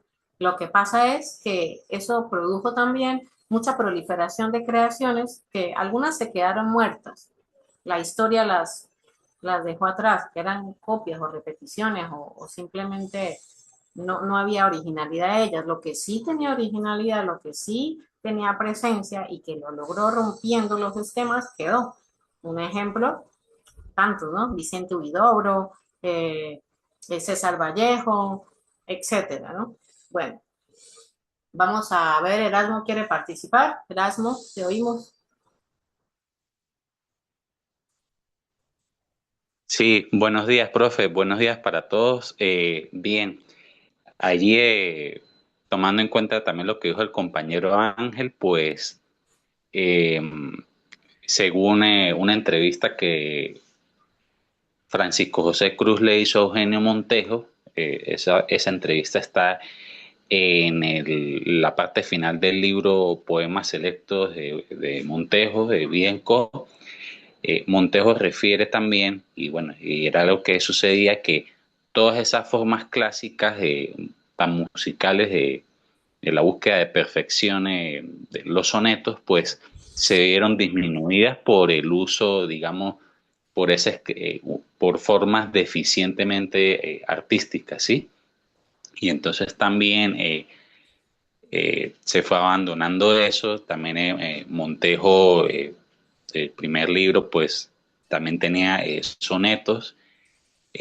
No le gustó cómo quedó eso, no era una forma artística como él lo hubiese querido. Ya después él retoma el soneto, pero con el pretexto de escribir como otra persona, es decir, ser un heterónimo. Entonces, Montejo crea un heterónimo que es Thomas Linden, y él publica El hacha de seda, con ese, digamos, con ese pretexto, con esa alteridad que realmente, o sea, te lee unos sonetos de allí y son extraordinarios. Y yo creo que y también según los poetas que he leído, que también, el verso tiene una musicalidad y tiene una intuición por allí, ¿sí? Y eso es lo que guía la forma del verso, ya sea verso libre o ya sea soneto. Y según lo que dice el maestro Briceño Guerrero, que también los versos y los poemas también remiten a una armonía, a una esencia musical sobrehumana. Entonces, cada uno de nosotros como artistas o los poetas buscamos eso. Yo por lo menos ahorita estoy haciendo un experimento. Bueno, es curioso cómo ha venido saliendo. Bueno, voy a ver cómo resulta.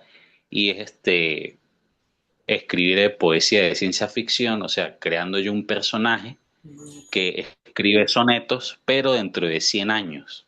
Entonces allí yo me trato de interrogarme sobre la inteligencia artificial, sobre la creación artística, ¿sí? Entonces eso era lo que yo quería aportar a la discusión. Gracias. Oh, perfecto. Muchas gracias por ese aporte porque viene desde la práctica y creo que se relaciona con lo que dice Joner aquí también, porque dice que ni siquiera el verso libre ni los versos liberados de la métrica se pudieron liberar de la forma ni de una técnica.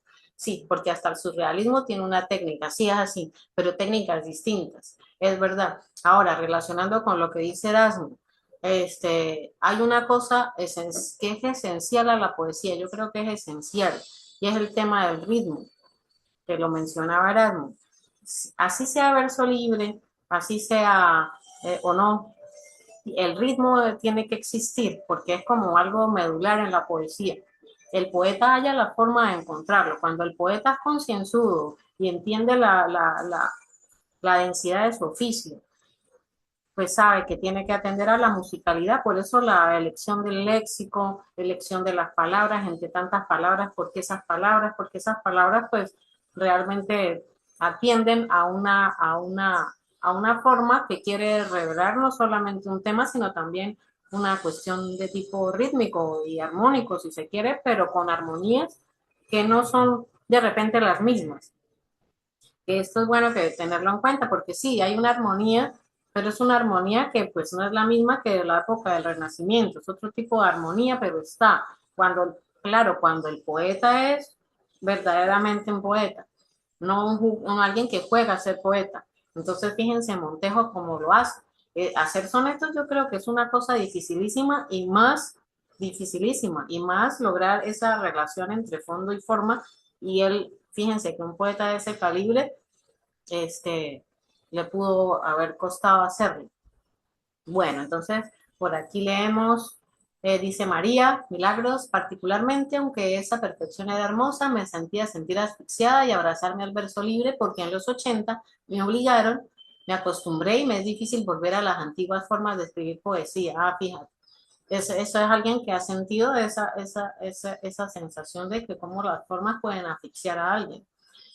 Aquí dice coincido. ¿Quién dice coincido? Ella se refiere a, coincido. Después de haber creado la técnica necesaria para lograr un buen poema, eso apartando la calidad, que es otra cosa, ritmo y musicalidad. Bueno, muchas gracias. Vamos a seguir entonces aquí. Cuando uno ve ya es la hora de irnos y no hemos avanzado. No sé qué hora es. Un cuarto para las 10. Bueno. Aquí está algo que presentaba por ahí alguien que es uno de los... Claro, aquí pasamos a la siguiente. Sí. Bueno, ahí...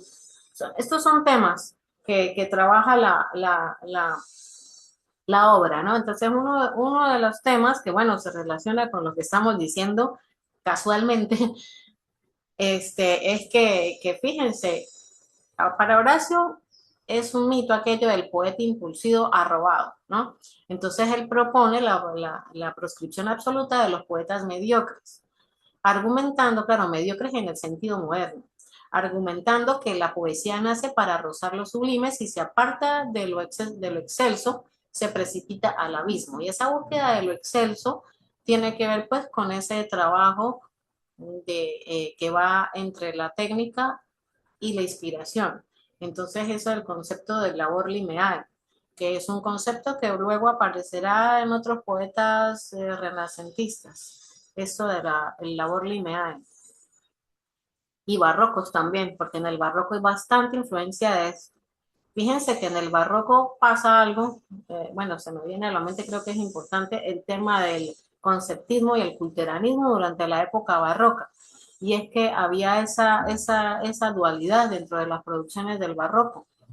El culteranismo era más al concepto, a la forma, una tendencia hacia la forma más inclinada hacia la formal del poema, como un Góngora, por ejemplo. Y por otro lado tenemos el conceptismo, que era más la idea, más que la forma. Estaban esas dos pulsiones ahí, entonces en el barroco uno puede encontrar ese trabajo de lima exagerado, casi extremo, que se puede ver en un Góngora, ¿sí? y bueno, esto es, ellos tenían en atención estas cuestiones y algunos a favor, otros en contra, aunque uno siempre puede ver que hay una atención al fondo también, pero que había un cierto desequilibrio ahí en esas dos tendencias, ¿no? Esas dos corrientes, esas dos tendencias dentro de esa corriente. Bueno, entonces, ese proceso de purificación, esa lima, esa labor lineal, dice que es importante que el poeta censure su propia obra. Recomienda podar los versos largos, él da esas notas, ¿no? Podar los versos largos, enmendar repetidamente hasta las uñas, guardar los manuscritos durante 9 años antes de publicarlos, porque las palabras soltadas no saben tornar. Es decir, esto Borges también lo diría de otra manera, que usted, la gente que publica, los que son escritores, o también en la crítica, ¿sí? Usted hace un texto y ese texto no lo ha corregido bien y luego usted lo publica, luego la vergüenza que va a tener que pasar, pues no hay manera de quitarla, ¿no? No hay manera. Usted publicó algo y ese algo ya no hay manera, ya quedó ahí. Entonces más vale corregir mucho, no hasta el infinito, pero sí mucho. Bueno, Borges decía que él llegaba a un momento en el que ya tanto corregía que llegaba a un punto en el que tenía que detenerse y decir detente, no puedo, porque hasta corría a la imprenta. Ya va un momento, aquí quiero cambiar esta palabra, ¿no? Y detenía la cuestión.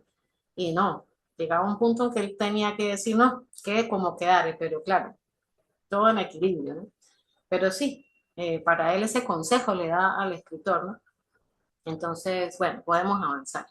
Joiner quiere participar. Ajá, Joiner. Adelante. Adelante. No, bueno, rapidito porque sé que el tiempo apremia, profe.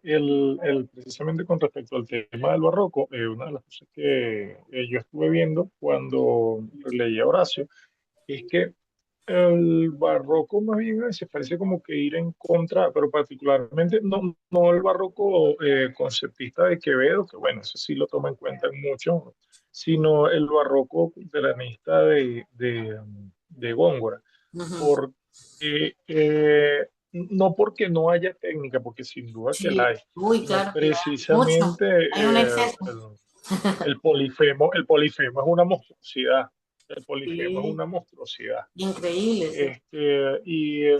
Inclusive, si nosotros nos vamos, por ejemplo, a las comparaciones típicas que hace Horacio entre la pintura y la escritura, las meninas de Velázquez son el resumen pictórico del barroco y de lo que representó la escritura. Y recuerdo el profesor Agustín Silva Díaz nos decía, bueno, traten de resumir al Quijote, eso es como resumir eso es como resumir las meninas, o sea, eso no hay forma, No hay no hay forma. forma.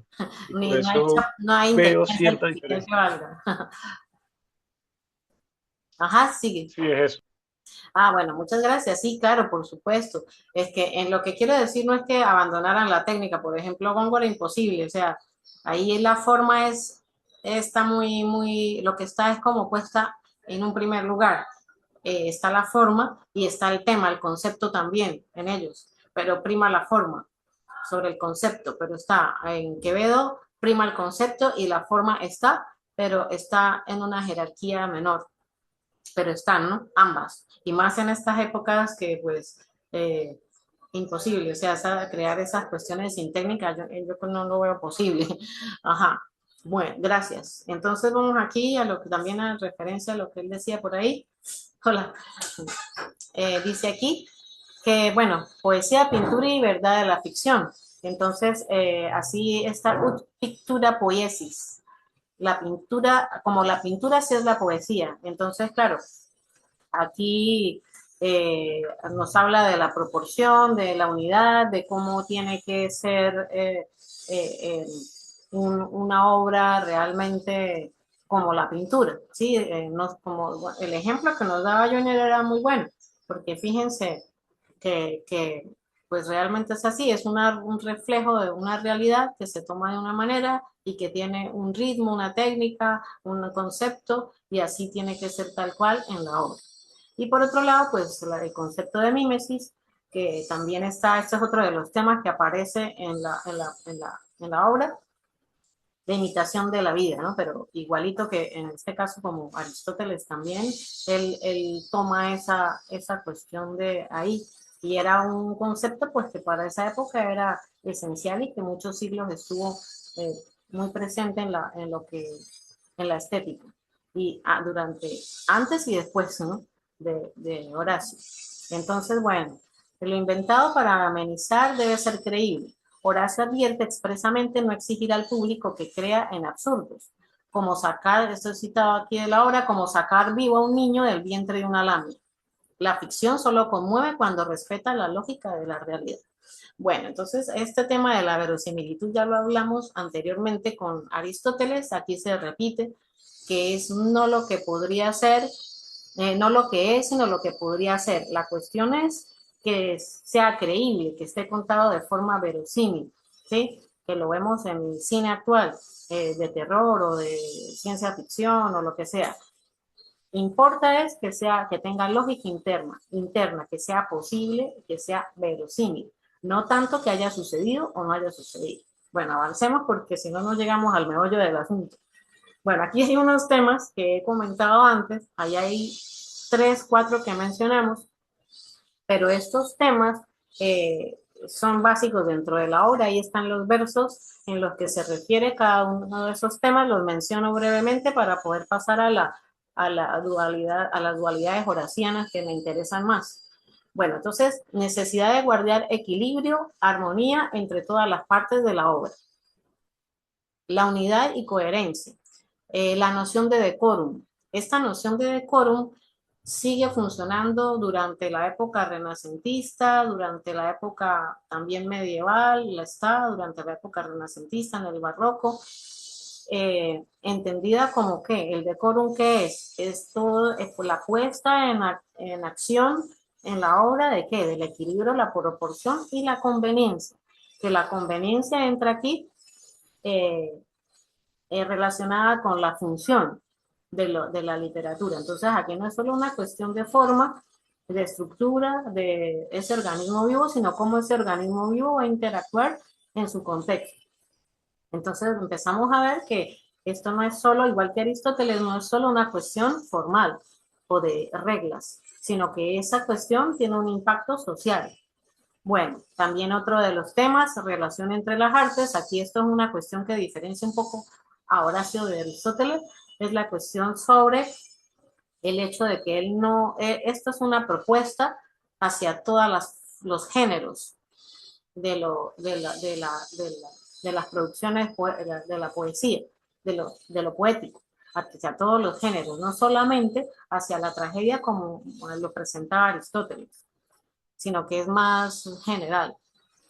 Bueno, más adelante habla de la poesía como mémesis, la verosimilitud, evitar el deus ex machina, la elegancia de la lengua literaria. Él habla a favor del uso de neologismos y de arcaísmos. Bueno, esto muy con el barroco también tiene relación. Algunas cuestiones relativas a la tragedia, sí, él algunos aspectos aquí que aporta, que no los vamos a repetir, tienen que ver mucho con la poética aristotélica, acerca del drama satírico, un intermedio entre la tragedia y la comedia. Esto aquí tiene que ver con los géneros y cómo él añade aquí este género dramático, el drama satírico, que no está presente, no existe en la época aristotélica, y esto es un género propio de la época latina y del contexto de Horacio. Ajá, la necesidad de estudiar los modelos griegos, influencia de la lírica griega es increíble, sobre todo en sus odas, y la finalidad de la poesía, que eso es lo que veremos más adelante, el deleitar e instruir, verso 334 y casi que 333, ¿no? Más adelante cuando incluye esto, recordemos aquí los números, son importantes. Entonces, cuando habla de temas esenciales, son versos que tienen números con un poder ahí extraño. Y por último, la labor del crítico y sus cualidades. Vamos a ver si alcanzamos a llegar allá a conversar de eso. Bueno, aquí sí estamos con lo que importa, que es la tópica mayor. Se le conocía esto durante el Renacimiento. ¿Y qué es la tópica mayor? La tópica mayor son las dualidades horacianas, que son tres dualidades horacianas y que ya hemos comentado, pero aquí las vemos cómo se relacionan ellas también con las causas aristotélicas. Entonces, tenemos el ingenium ars, que sería, sabemos que ars es lo mismo que decir técnica, ¿sí? En Aristóteles, la palabra ars bien técnica, está relacionado con, bueno, en realidad es tecné, para lo griego, ¿no? Entonces, aquí tenemos ars, que es un paralelismo de tecné, de técnica, y tenemos ingenium, que tiene que ver con el genio, que el genio, sabemos, bueno, ese es un tema demasiado amplio, el tema del genio, el ingenium, y que tiene que ver con ella, con aquella característica que tiene el escritor de conectar, de ser una antena, de transmitir un conocimiento que de repente no es de él mismo. Y esa dualidad con la técnica, que ya lo comentamos ampliamente. Entonces, esta es la causa eficiente. Eso estaría en relación con la causa eficiente. Y recordemos otra vez que es la aura mediocritas, o mediocritas sería, aura mediocritas, que sería la mitad. Están estas dos dualidades. No es un extremo ni es el otro. Por lo menos que a ustedes les quede esa idea en esta forma de ver el arte. Tiene que ser el medio entre esas dos. Por el otro lado tenemos el res y el verbo, ¿no? Es decir, por un lado el verbo y por otro lado el fondo, ¿sí? Es decir, fondo y forma tienen que estar las dos, no como polos extremos, no solamente palabras hermosamente dichas, sino un fondo sólido. Y no solamente temas importantes, sino una forma de decirlo equilibrada, proporcionada, etc. Tiene que estar un equilibrio entre ambas. Esto tiene que ver, obviamente, con la causa formal y material. Y por el otro lado, tenemos esta importantísima, que es el docere delectare. El docere delectare, que va a estar muy, muy fuerte durante la época medieval, que en la época medieval, al final, hay mucha influencia de estas ideas. Y tenemos igual, ¿qué es el docere? Pues el enseñar. ¿Qué es el delectare? Deleitar. Entonces, enseñar deleitando. Docere delectare, creo que es. Entonces, está un equilibrio entre que se tiene que deleitar al lector con lo que se entrega, pero no solo deleitarlo, producirle un placer estético, sino además enseñarlo. Entonces, fíjense aquí cómo otra vez estamos cómo podemos ver que hay extremos en la actualidad, que los hay, que podemos encontrar obras que sí tratan temas que nos enseñan, que son importantes para la sociedad, como por ejemplo la inclusión de una comunidad que haya sido excluida por bueno, tantas cuestiones culturales e históricas y que es injusto, ¿sí? Ahora, eso está muy bien, eso quiere enseñar a la sociedad, decirnos, no, mire, esto está mal y se lo muestro a través de una obra en donde se demuestra cómo maltratan a la mujer, como tal, pascual, todo lo que ya conocemos. Eso está muy bien, porque enseña a la sociedad. Sí, ¿verdad? Bueno, por aquí de vuelta, que se nos fue la señal. Estábamos hablando del docere delectare y de cómo en la actualidad podemos observar que hay obras que cumplen esa cuestión del enseñar a la sociedad. Pero ¿qué pasa? Que no siempre, ¿no? Pero algunas veces puede darse más importancia a lo que se quiere enseñar, al cómo se quiere enseñar, a la forma del cómo se quiere enseñar. Entonces, según Horacio, lo ideal sería una obra que enseña a la sociedad, que nos hable de, bueno, el maltrato a la mujer y tal cosa, pero que no solo se quede ahí, que lo haga deleitando a través de la forma, de la palabra, del léxico, del ritmo, de todo aquello. Y no en un extremo, no solamente enseñar o solamente deleitar. Esto desde el punto de vista horaciano. Obviamente habrán personas que digan, bueno, yo quiero hablar de este tema y no me importa cómo lo diga, lo quiero decir sin causar deleite, de repente causar extrañamiento, de repente causar horror, que eso, bueno, eso ya tiene que ver con nuestra perspectiva de lo bello en nuestra sociedad a lo largo del tiempo que ha pasado, ¿no? Pero ateniéndonos a lo horaciano, es ese equilibrio. Y entonces se tiene que decir de manera bella. Pues ustedes recuerden a Harold Bloom. Harold Bloom apunta más hacia el deleite, hacia el decirlo bello, decirlo de forma bella, armónica, equilibrada, que nos cause una impresión, un extrañamiento, pero de belleza. Y por otro lado, no le gusta que sea un panfleto o de repente una lucha, la literatura como un instrumento de lucha social, eso a él no le gusta. Bueno, entonces a Horacio le gusta que haya ambas. Y esta sería la causa final, es decir, el fin. Entre todo esto, todas estas cosas que hemos dicho, ¿cuál es el fin? El fin es deleitar y enseñar a la sociedad. Bien lo podemos ver en un ejemplo de una obra del siglo XIV, principios del siglo XIV, en español, que se llama El Conde Lucanor, el Conde Lucanor de don Juan Manuel. Vamos a leer un cuentito y veamos que, bueno, este cuentito tiene una forma este libro tiene una forma muy particular y es que ella son cuentos dentro de un cuento, encajonado. Y van aquí conversando el maestro y el filósofo y el rey, creo que van conversando y le cuenta cuentos, ¿no? Para pedirle, tiene un problema, entonces el filósofo o el sabio le cuenta un cuento al rey para que él pueda resolver ese problema. Bueno, esto es de literatura, pues sí, de la época medieval, saliendo ya de la época medieval, y vamos a leer este cuento. Dice así, el cuento número 2. Lo que sucedió a un hombre bueno con su hijo.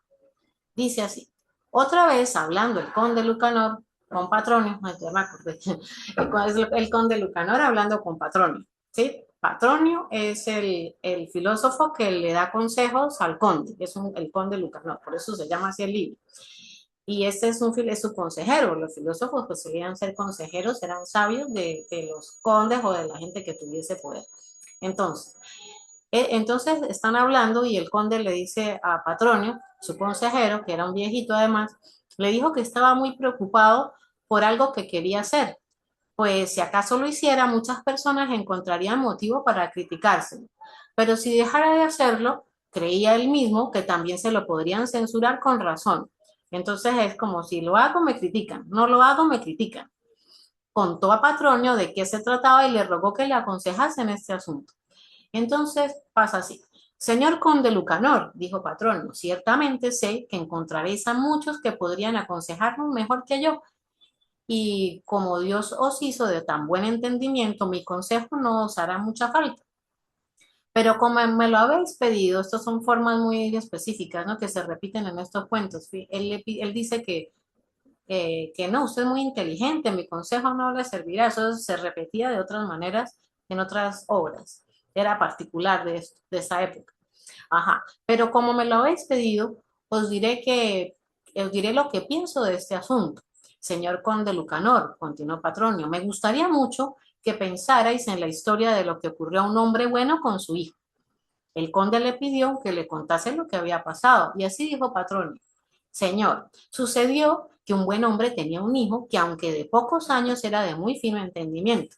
Cada vez que el padre quería hacer una cosa, el hijo le señalaba todos sus inconvenientes, y como hay pocas cosas que no los tengan, de esta manera le impedía llevar a cabo algunos de sus proyectos que eran buenos para su hacienda. Vos, señor conde, habéis de saber que, cuanto más agudo el entendimiento tienen los jóvenes, más inclinados están a confundirse en sus negocios, pues saben cómo han a comenzarlos, pero no saben cómo han de terminar, y así se equivocan con gran daño para ellos, si no hay quien los guíe. En resumen, esto es, ¿cómo es? Parálisis por análisis. Ajá. Pues bien, aquel mozo, por la sutileza de entendimiento y al mismo tiempo por su poca experiencia, abrumaba a su padre en muchas cosas de las que le decía, es decir, lo tenía loco. Y cuando el padre hubo soportado largo tiempo este género de vida con su hija, lo tenía al borde con su hijo, que le molestaba constantemente con sus observaciones, acordó actuar como os contaré para evitar más perjuicios a su hacienda, por las cosas que no podía hacer y sobre todo para aconsejar y mostrar a su hijo cómo debía obrar en futuras empresas. Este buen hombre y su hijo eran labradores y vivían cerca de una villa. Un día de mercado dijo el padre que irían los dos allí. Que irían los dos allí para comprar algunas cosas que necesitaban. Y acordaron llevar una bestia para traer la carga.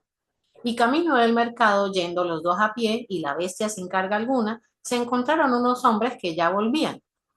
Cuando después de los saludos habituales se separaron unos de otros, los que volvían empezaron a decir entre ellos que no les parecía muy juiciosos ni el padre ni el hijo, pues los dos caminaban a pie mientras la bestia iba sin peso alguno. El buen hombre, al oírlo, preguntó a su hijo qué le parecía lo que habían dicho aquellos hombres, contestándole el hijo que era verdad, porque al ir el animal sin carga, no era muy sensato que ellos dos fueran a pie. Entonces el padre mandó a su hijo a que se subiese en la cabalgadura. Es decir, se subió en el animal. Así continuaron su camino hasta que se encontraron con otros hombres, los cuales cuando se hubieron alejado un poco empezaron a comentar la equivocación del padre, que siendo anciano y viejo iba de pie, mientras el mozo que podría caminar sin fatigarse iba a lomos del animal. De nuevo preguntó el buen hombre a su hijo qué pensaba sobre lo que habían dicho, y éste le contestó que parecían tener razón.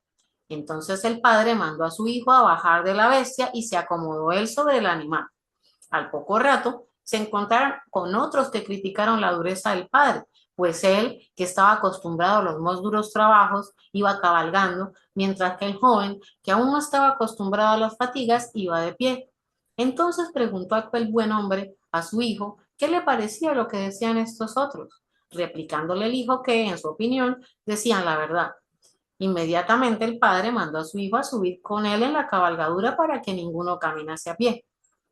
Y yendo así los dos, se encontraron con otros hombres, que comenzaron a decir que la bestia que montaban era tan flaca y tan débil que apenas podía soportar su peso y que estaba muy mal que los dos fueran montados en ella.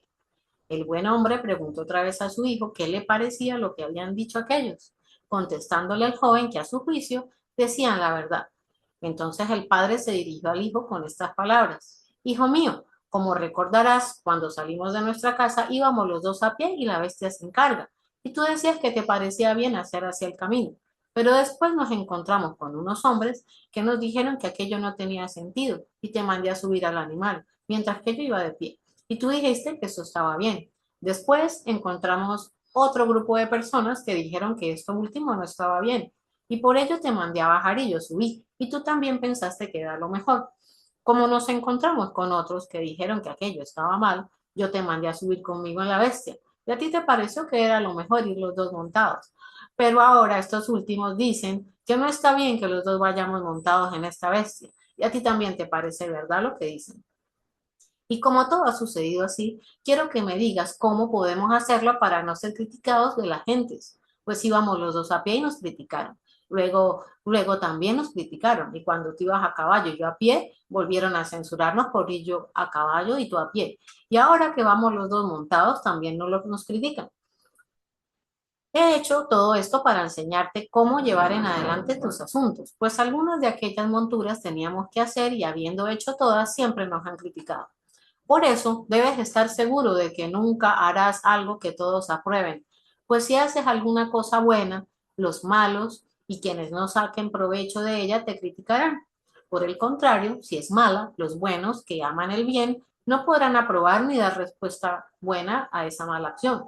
Por eso, si quieres hacer lo mejor y lo más conveniente, haz lo que creas que más te beneficia y no dejes de hacerlo por temor al que dirán, a menos que sea algo malo. Pues es cierto que la mayoría de las veces la gente habla de las cosas a su antojo, sin pararse a pensar en lo más conveniente. Y a vos, conde Lucanor, aquí vuelve Patronio a decir, y a vos, conde Lucanor, pues me pedís consejo para eso que deseáis hacer, temiendo que os critiquen por ello y que igualmente os critiquen si no lo hacéis. Yo os recomiendo que, antes de comenzarlo, miréis el daño o provecho que os puede causar, que no os confíes solo a vuestro juicio y que no os dejéis engañar por la fuerza de vuestro deseo, sino que dejéis aconsejar por quienes sean inteligentes, leales y capaces de guardar un secreto. Pero si no encontráis tal consejero, no debéis precipitaros nunca en lo que hayáis de hacer y dejar que pasen al menos un día y una noche si son cosas que pueden posponerse. Si seguís estas recomendaciones en todos vuestros asuntos y después los encontráis útiles y provechosos para vos, os aconsejo que nunca dejéis de hacerlo por miedo a las críticas de la gente.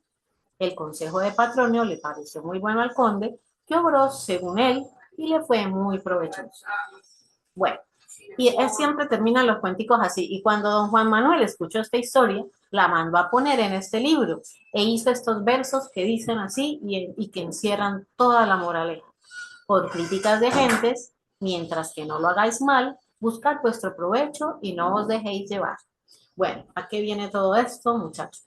Ahí hay varias palabritas en el texto que nos hablan de lo conveniente, de lo que, bueno, tiene una forma específica que no me puedo detener mucho a hablarla, pero que es una estructura que tiene el cuento específico, tiene una moraleja al final, tiene unos personajes que tienen una fuerza y que tienen para ese momento histórico como una presencia importante.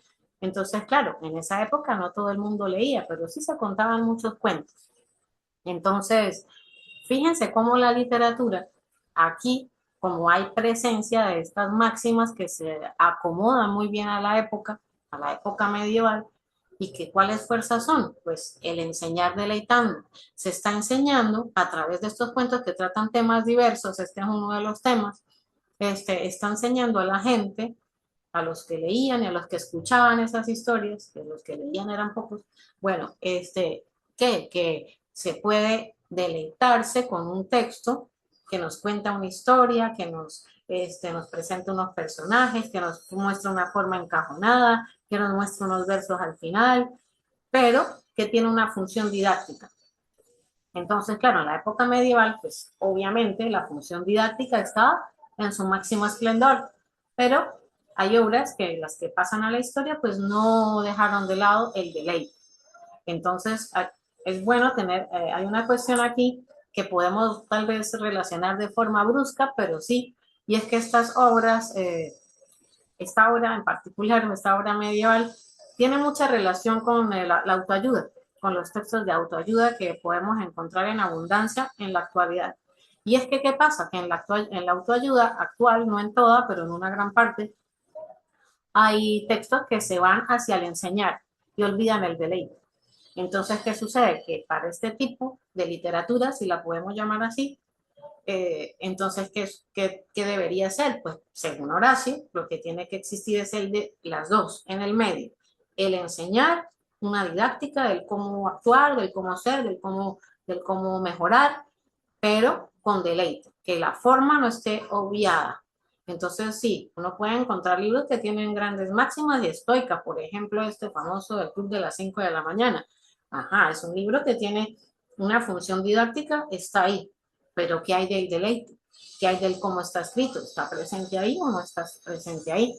Bueno, fíjense cómo uno puede abordar temas de la actualidad desde un punto de vista, desde obras como estas, como la tópica horaciana, y cómo ese tema de la literatura de autoayuda podría ser considerada no, sí o no literatura. Sí, este es otro tema que puede estar aquí presente y que se puede colar con este tema del enseñar deleitando, que es importantísimo y que dará, sí, y que seguirá en el Renacimiento y que se retomará luego también en otras épocas. Vamos a seguir adelante con la próxima. Esto es lo que les había explicado, un equilibrio, no me tendré ahí por el tiempo, pero sí aquí leemos, ganó una cita del libro, ganó todos los votos el que mezcló lo útil a lo agradable, deleitando y enseñando, es decir, el mejor poeta, el mejor poema es aquel que enseña lo útil, lo agradable, mezcla lo útil y lo agradable, enseña deleitando. Entonces, bueno, eso es importante. Seguimos adelante para ya ir concluyendo. Entonces, toda esta influencia pasa por muchas épocas. Estos son, aquí les presento, obviamente en la Edad Media, como el texto que leímos, y que muchos son de ese corte. Obviamente durante el Renacimiento, en el Barroco igual, en el barroco, ahí, bueno, ahí hay cuestiones que hay que analizar con cuidado porque esto es un momento en la literatura bueno, que es difícil es como muy así como él, muy laberíntico, pero también, ¿no? Ahora, donde se presenta con más fuerza esta tendencia es en el neoclasicismo. Tenemos un ejemplo muy, muy claro con nuestro amigo Andrés Bello. Andrés Bello, en la parte de su obra que es de corte neoclásico, los grandes poemas que nos hacían leer en el liceo, La Silva a la Agricultura y Alocución a la Poesía, en este texto se presenta eso que Horacio nos dice, está ahí, eso es pero evidente. Él quiere enseñar, pero deleitando, lo hace con formas específicas que él quiere, clásicas que él retoma, lo hace de una manera excelsa, diríamos, y a la vez está enseñando, ¿no? Deleita y enseña, está ahí ese equilibrio perfecto. Entonces, cuando llama y dice a la poesía, deja ya la culta Europa, que ¿cómo dice? Deja ya la culta Europa, que es no me acuerdo ahorita la frase, que tu robustiquez desama, algo así, si me falla la memoria. Bueno, entonces en este poema nos dice, alocución a la poesía, deja ya la culta Europa, déjala, ven a América, que en América hay naturaleza abundante, que aquí hay de todo, que aquí hay recursos, que aquí hay, bueno, la belleza desbordada de la naturaleza. Y claro, muchas otras cosillas más que hay en ese poema, pero hay un enseñar deleitando. Entonces, en algo tan nuestro, tan importante para nuestra literatura, está muy presente la dualidad horaciana, la tópica horaciana. En el romanticismo histórico también, bueno, el romanticismo sabemos que es muy amplio y que hay muchas vertientes ahí, particularmente en el romanticismo histórico, por ejemplo, Schelling habla mucho sobre cómo la poesía sirve para enseñar a los jóvenes a reconocer ciertas cuestiones importantes ahí. Y en el clochismo también hay un deseo de mostrar la belleza de lo propio, pero sin olvidar la forma especial y musical de decirlo. Bueno, entonces creo que ya no nos quedan más diapositivas. Si estamos a la hora, leemos los comentarios. ¿Qué hora es, Raúl? 10:23. Ah, ya me pasé. Bueno, muchachos, disculpen. Aquí hay unos comentarios. Ajá, bueno, ustedes no los leeré porque me comí ya el tiempo del profesor y no pueden descansar. Muchas gracias, muchachos.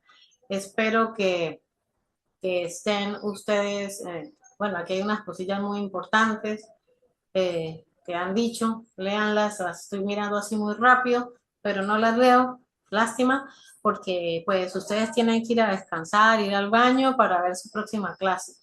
Bueno, entonces muchas gracias por escucharme, gracias por los comentarios, por los aportes siempre tan valiosos y bueno, que pasen una buena Semana Santa, descansen y bueno, que les vaya bien. Un saludo. Igual a usted, Gracias, profesora. igual a usted, profe. Siempre Gracias, excelente su abrazo. clase. Gracias. Gracias. Bueno, que estén muy bien. Chao.